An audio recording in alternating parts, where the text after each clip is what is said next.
Well, you get more information and then you make more decisions. That's how cancer is, and that's how life can be too.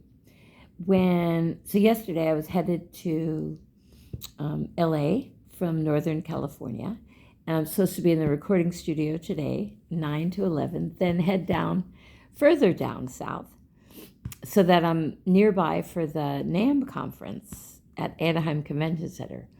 And then I was going to come home Saturday. I was really looking forward to a little warm weather because it's been very cold in Napa. But anyway, so as I'm heading down on the 5, my truck driver friend calls me and says, hey, there's a fire on the Grapevine. You may not be able to get over the Grapevine. Keep an eye on the roads.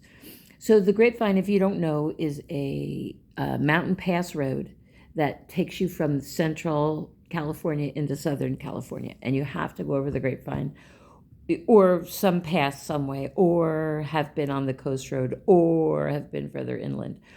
But I-5 is a journey of itself. So I found out about the fires, and then I stopped, like the halfway point is Harris Ranch, and I love Harris Ranch. I have memories of ballooning, hot air ballooning. I was married to a balloon pilot, and there was what's called a balloon meet, where a bunch of balloons gather and fly together, and you have parties, it's fun, and contests. And there's one out here in the middle of nowhere, which Harris Ranch is out in the middle of nowhere in the fall, and it was always so fun. So I have great memories of Harris Ranch, and there's a lot of green, and I always stop for a break at Harris Ranch. Anyway, that was a Harris Ranch detour right there.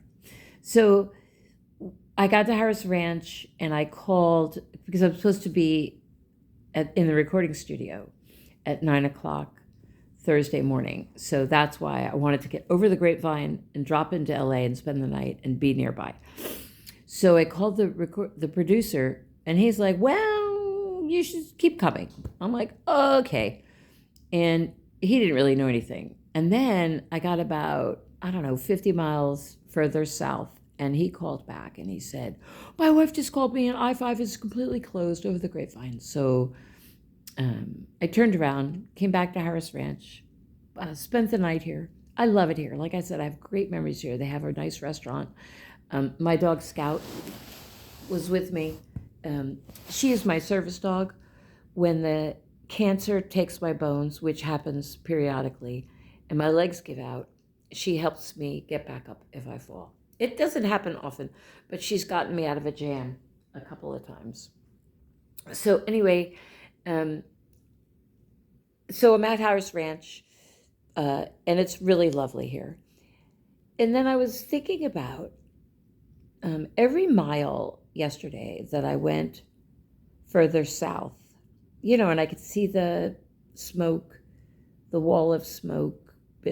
I was driving into it, and I didn't know what was going to happen next. And it's very unsettling not knowing what's going to happen next. And that's how it is with cancer. And, how do you manage that? Well, I manage that in small chunks because I thought, okay, I'm just going to get to Buttonwillow and get off there and get more gas and then decide what I'm going to do.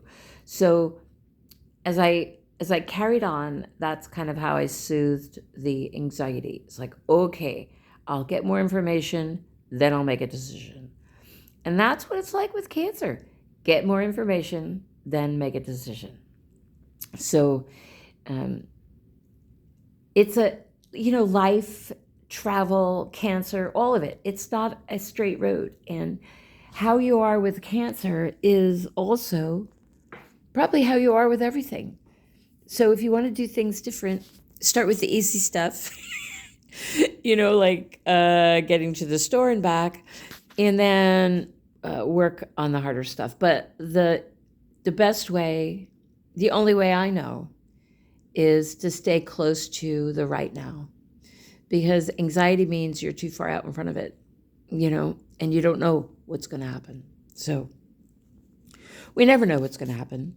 And so that's nowhere as true, I think, as it is with cancer. Terminally smiling, Cinder Shine from Harris Ranch. see around the galaxy. Oh, and Scouty on my lap.